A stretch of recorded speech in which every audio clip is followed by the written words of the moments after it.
Hi hello good evening. అందరూ ఎలా ఉన్నారు? నేనైతే చాలా బాగున్నాను. మీరందరూ కూడా బాగుండాలని మనస్ఫూర్తిగా కోరుకుంటూ ఈరోజు ప్రతి ఒక్కరికి మహాశివరాత్రి శుభాకాంక్షలు అండి.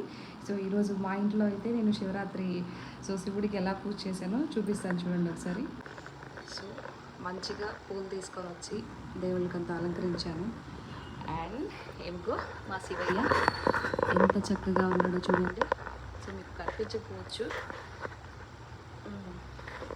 సో మంచిగా వడలు చేశాను, టెంకాయ కొట్టాను, కర్పూరం వెలిగించాను, కడ్డీలు వెలిగించాను. సో నాకు ఇంతవరకే తెలుసండి దేవుడికి పూజ చేయడం. అంటే పెద్ద ఆర్భాటాలకు నేనేం పోను. పరమేశ్వరుడు సర్వాంతర్యామి కాబట్టి ఆయన అన్ని దిక్కులా ఉంటాడు. ప్రతి ఒక్క మనిషిని, ప్రతి ఒక్క మనస్తత్వాన్ని, ప్రతి ఒక్క లోటుబాట్లను అన్నీ అర్థం చేసుకుంటాడు. సో నాకు ఇంతవరకే చేయడమే వచ్చు. సో మీ అందరికీ కూడా ఆ పరమేశ్వరుడు యొక్క కరుణా కటాక్షం, ఆయన యొక్క ఆశీస్సులు మీ అందరికీ పుష్కలంగా ఉండాలని మనస్ఫూర్తిగా కోరుకుంటూ once again wish you happy Shivaratri అండి అందరికీ. ఈరోజు మీరు ఎలాగైతే మీ శివరాత్రి మీ ఇంట్లో దేవుణ్ణి ఎలా పూజించి ఇది చేసుకున్నారో నాకు కామెంట్ సెక్షన్లో కామెంట్ చేయండి. సో ఈరోజు ఆ పరమశివుడి యొక్క పుట్టినరోజు కాబట్టి, పుట్టినరోజు అని అంటే ఎవరికైనా ఆనందంగా ఉంటుందండి. ఎందుకు అనంటే 10 కాలాల పాటు పచ్చగా దీవించండి అని అడుగుతాం కదా. సో దేవుణ్ణి మనం దీవించలేం కాబట్టి ఆయనే మనమేం దీవించాలి. అందుకని ఈరోజు ఆయన పుట్టినరోజు కాబట్టి ప్రతి ఒక్కరూ భక్తి శ్రద్ధలతో ఆయన్ని కానీ పూజిస్తే కనుక మీరు అనుకున్నవన్నీ జరుగుతాయండి.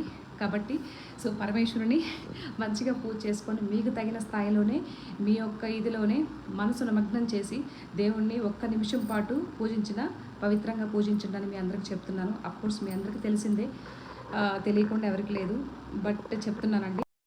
నాగకృష్ణ చతుర్దశి రోజున అర్ధరాత్రి 12 గంటలకు ఆయన ఉద్భవించాడండి. లింగ రూపంలో ఉద్భవించాడు. సో లింగ రూపంలో ఎందుకు ఉద్భవించాలి అనుకుంటే అది ఇదనమాట. అంటే ఏదో ఒక చెట్టు రూపంలోనో జంతు రూపంలోనో ఏదో ఒక రూపంలో ఉద్భవించవచ్చు.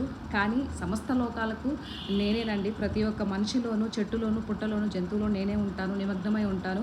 సో మనసు పెట్టి చూడండి అనే చెప్పే ఒక శివతత్వం ఏదైతే ఉంటుందో ప్రతి ఒక్కరికి తెలుస్తుంది. సో శివపురాణంలో ఏదో నాకు తెలిసి 2 మాటలు చెప్పాను, తప్పేదన్నా మాట్లాడుంటే క్షమించండి.